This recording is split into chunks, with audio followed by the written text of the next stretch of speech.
Movie. कहानी की शुरुआत में हमें आइसलैंड में एक पहाड़ी इलाके को दिखाया जाता है जहाँ तेज तूफान चल रहा था। यहाँ काफी सारे हॉर्स यानी घोड़े रास्ते से गुजरकर निकल रहे थे। इसी बीच उन्हें अपने आगे कोई चीज दिखाई देती है, इससे डरकर वो वापस पीछे मुड़ जाते हैं। साथ ही हम देखते हैं कि वो चीज तेज तेज सांसें भी ले रही है। खैर सीन यहाँ से चेंज होता है और हम काफी सारी भेड़ों को एक फार्म हाउस में देखते हैं। तभी फार्म हाउस में भी उसी तरह की कोई चीज आ जाती है। इससे घबरा कर वो सब भेड़े भी दूसरी जगह में आ जाते हैं। लेकिन इसी बीच एक भेड़ बाकियों से पीछे रह जाती है और जब वो यहाँ आती है तो उसकी हालत काफी खराब होती है। इसके बाद सब भेड़े उस चीज को वहाँ से जाते हुए देखने लगती हैं। अब हम इस फार्म हाउस के मालिक इंग्वार और उसकी वाइफ मारिया को देखते हैं और पता चलता है कि वो दोनों शहर से काफी दूर अकेले एक पहाड़ी इलाके में रहते हैं। अब इस मूवी का चैप्टर 1 शुरू होता है और ये पिछले सीन से कुछ टाइम बाद का सीन है, जहाँ इंग्वार भेड़ों के पास जाकर डेली की तरह उन्हें घास डालता है। साथ ही हम देखते हैं कि उनके साथ उनके घर पर एक डॉग और एक कैट भी है। खैर अब उनकी भेड़ें अपने नए बेबीज को जन्म दे रही होती हैं, जिनमें मारिया उनकी हेल्प करती है।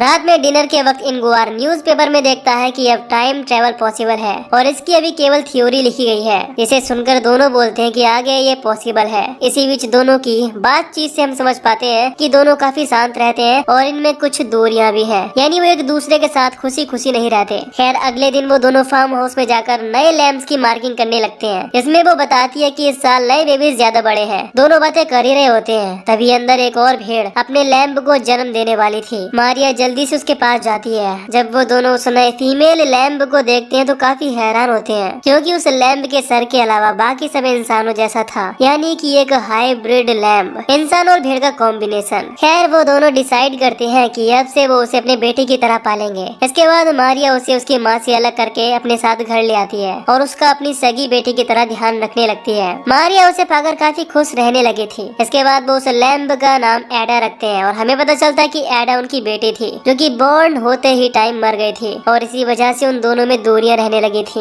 लेकिन अब नई एडा यानी उस लैम्प के आ जाने से सब ठीक हो गया। मारिया और इंग्वार को उसकी असली माँ से कोई फर्क नहीं पड़ता कि कैसे जब असली माँ से उसका बच्चा छीना जाता है तो उसे कितना दर्द होता है। दूसरी तरफ हम फार्म हाउस में उसी भेड़ को देखते हैं जो कि अपने बच्चे को खोकर काफी दुखी थी और उसे आवाज लगा रही थी। अगले दिन मारिया जब उसके पास जाती है तो वो भेड़ उसकी तरफ मैमियाने लगती है। देखने से लग रहा था कि जैसे वो अपने बच्चे को वापस लाने कह रही हो। ये देखने के बाद मारिया समझ जाती है कि वो क्या मांग रही है, लेकिन उसको कोई फर्क नहीं पड़ता और वो वहाँ से चली जाती है। शाम के वक्त मारिया एडा को अपने गले लगाकर घूमने लगती है। साथ ही इंग्वार ये देखकर उसे कुछ नहीं कहता, लेकिन वो कहीं न कहीं जानता था कि ये सब गलत है, पर फिर भी वो मारिया की हाँ में हाँ कर देता है। अगले दिन इंग्वार फार्म हाउस में जाकर देखता है कि उस भेड़ ने अपनी रस्सी तोड़ ली है और वो वहाँ से गायब है। इधर मारिया घर के बाहर देखती है कि वो भेड़ विंडो के पास आकर अपने बच्चे को आवाज लगा रही है। तभी यहाँ इंग्वार भी आ जाता है और दोनों मिलकर उसे यहाँ से फार्म हाउस की तरफ भगा देते हैं। लेकिन फिर भी वो भेड़ वापस घर के पास आकर चिल्लाने लगती है। दोनों उसकी आवाज से परेशान होकर विंडो के शीशे ही बंद कर लेते हैं और बिल्कुल उसे अनदेखा कर देते हैं। अगले दिन मारिया ट्रैक्टर से अपने खेतों की तरफ निकल जाती है और इंग्वार अपने फार्म हाउस में काम करने आ जाता है। लेकिन इसी बीच वो घर का गेट बंद करना भूल गया था। जब वो दोनों घर पर आते हैं तो उन्हें एडा कहीं नहीं मिलती, जिसे लेकर दोनों काफी घबरा जाते हैं। इसके बाद दोनों उसे घर के आसपास भी चेक करते हैं, लेकिन वो कहीं नहीं दिखाई देती। आगे वो पहाड़ों की तरफ जाकर देखने लगते हैं। काफी आगे उन्हें एडा मिल जाती है अपनी असली माँ के साथ, यानी उसकी माँ ही उसे लेकर यहाँ से जा रही थी। मारिया एडा को उठाती है और वापस से घर की तरफ जाने लगते हैं। साथ ही वो भेड़ उनके पीछे आने लगती है। तब मारिया उस पर चिल्लाकर उसे भाग जाने को कहती है। इसके बाद दोनों उसे घर लाकर सुला देते हैं और यहीं से मूवी का चैप्टर 2 शुरू होता है। और ये भी कुछ टाइम आगे की कहानी है, जहाँ मारिया अब एडा का और भी ज्यादा ख्याल रखने लगी थी। दूसरी तरफ हम कुछ लोगों को देखते हैं जो कि गाड़ी के बोनेट में एक आदमी को पकड़कर लाए थे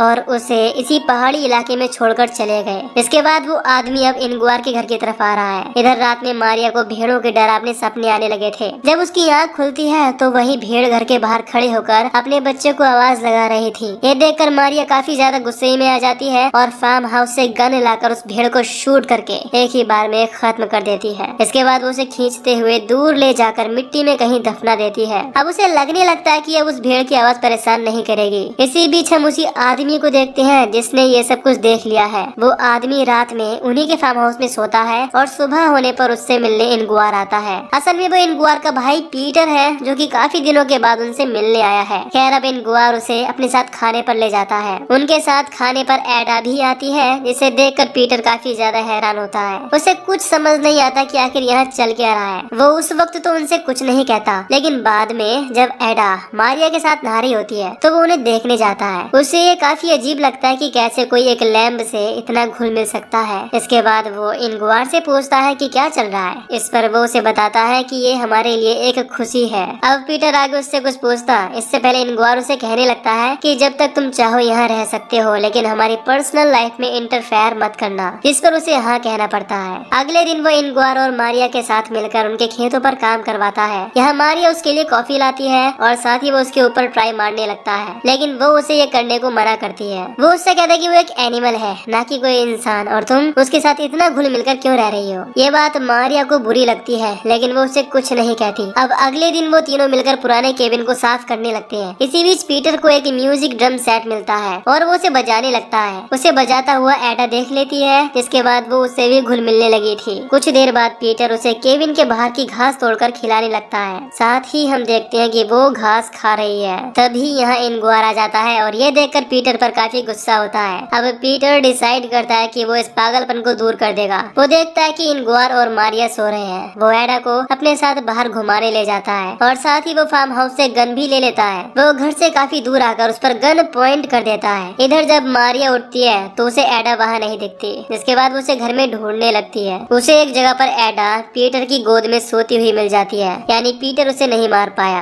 और उसने उसे आखिरकार एक्सेप्ट कर ही लिया। अब यहाँ से मूवी का चैप्टर 3 स्टार्ट होता है। मारिया एक जगह पर जाती है जहाँ 3 कब्र थी और उनमें से एक कब्र उसकी असली बेटी एडा की थी, जो कि बॉर्न होते टाइम ही मर गई थी। यहाँ 2 कब्र और होती हैं और हो सकता है कि ये कब्र भी उसके 2 बाकी मरे हुए बच्चों की हो। इस वजह से इंगवार और उसके बीच दूरियां बढ़ी थी। अगले दिन पीटर एडा को अपने साथ ट्रैक्टर में बिठाकर फिशिंग के लिए ले जाता है और घर में मारिया और इंगवार अकेले होते हैं और एक दूसरे के साथ रोमांटिक होने लगते हैं। इधर पीटर एडा के साथ मिलकर एक लेक में फिशिंग करने लगता है। कुछ टाइम बाद जब वो वापस घर जा रहे होते हैं तो उनका ट्रैक्टर रास्ते में ही बंद हो जाता है। इसके बाद पीटर उसे वहीं छोड़कर एडा के साथ घर आ जाता है। घर पर वो इंगवार से ट्रैक्टर के बारे में बताता है कि वो खराब हो गया है। इसके बाद वो तीनों मिलकर ड्रिंक करते हुए मैच देखने लगते हैं और बाद में साथ मिलकर डांस भी करते हैं। एडा इन सबसे परेशान होकर घर के बाहर आ जाती है। वहाँ वो देखती है कि उनका डॉग किसी चीज को घूर कर देख रहा है और जब एडा भी उस चीज को देखती है तो वो काफी डर जाती है। जब वो डॉग उस चीज की तरफ जाता है तो वो चीज उसे बेरहमी से मार देती है। अब एडा जल्दी से उससे बचकर फार्म हाउस में आ जाती है और अपना चेहरा शीशे में देखने लगती है। इसी बीच हम देखती हैं कि उनकी गन फार्म हाउस से गायब होती है। इसके बाद एडा जल्दी से भागकर घर में आती है, जहाँ इंगवार को ज्यादा ड्रिंक के नशे में नींद आ रही थी। बाद में वो उसी के साथ बेड पर लेट जाती है। साथ ही हम देखते हैं कि एडा उस चीज से अभी भी डर रही थी। दूसरी तरफ मारिया और पीटर किचन में जब एक साथ होते हैं तो यहाँ पीटर उसे एडा की असली मॉम के बारे में बोलकर ब्लैकमेल करने लगता है और पूछता है कि क्या तुमने एडा को बताया कि क्या तुमने उसकी मॉम को मार दिया। ये बात सुनकर मारिया उसकी बात मान लेती है और उसे किस करती है और चालाकी से एक कमरे में बंद कर देती है। वो नहीं चाहती थी कि एडा को ये सब बातें पता चले। इसी बीच हम देखते हैं कि उनके घर की कैट उनके घर से दूर रहने लगी है उस चीज के डर की वजह से। अगले दिन सुबह में मारिया पीटर को उठाती है और उसे बाद में स्टैंड पर छोड़ने चली जाती है। वहाँ वो उसे बताती है कि एडा उनके लिए एक गिफ्ट है और इससे वो अपनी नई शुरुआत कर सकते हैं। इधर हम देखते हैं कि एडा इंगवार को ब्रेकफास्ट देती है और बाद में इंगवार उसे अपने साथ लेकर ट्रैक्टर की तरफ जाने लगता है, जो कि रास्ते में खराब पड़ा था। दूसरी तरफ मारिया पीटर को बस में बिठाकर घर की तरफ आने लगती है। इधर इंगवार उसे रास्ते के बारे में बताने लगता है कि घर की तरफ वापस आने का रास्ता क्या है। अब वो ट्रैक्टर के पास आकर उसे स्टार्ट करने की काफी कोशिश करता है, लेकिन वो स्टार्ट नहीं होता। इसके बाद इंगवार एडा को लेक की तरफ ले जाने लगता है। इधर मारिया घर पहुंचती है, लेकिन उसे वहाँ उन दोनों में से कोई दिखाई नहीं देता। अब जैसे ही वो घर के बाहर चेक करने आती है तो उसे गन के फायर की आवाज आती है। वो जल्दी से उस तरफ जाने लगती है। इधर हम देखते हैं कि इंगवार पर किसी ने उसी की गन से शूट कर दिया था और हम देखते हैं कि फायर एक अजीब से दिखने वाले इंसान ने की है, जिसका सर भेड़ जैसा है और बाकी बॉडी इंसान की तरह, यानी देखने में एडा की तरह। इसके बाद वो हाइब्रिड इंसान एडा को पकड़कर अपने साथ ले जाने लगता है। अब एडा इंगवार से दूर जाती हुई दुखी भी होती है, लेकिन वो उसे अपने साथ लेकर चला जाता है। जब तक वहाँ मारिया पहुँचती है, इंगवार की मौत हो चुकी थी और वो एडा को लेकर चला गया था। इंगवार की मौत से वो काफी ज्यादा दुखी होती है और इंगवार से एडा के बारे में पूछने लगती है कि वो कहाँ है, लेकिन वो उसे कुछ नहीं बता पाता। इसके बाद मारिया खड़ी होकर एडा को सब तरफ देखने लगती है, लेकिन वो उसे कहीं नहीं दिखती। अब असल में दोस्तों वो हाइब्रिड ही एडा का असली फादर था, जिसने फार्म हाउस के पास आकर एक दिन उसी भेड़ को प्रेग्नेंट कर दिया।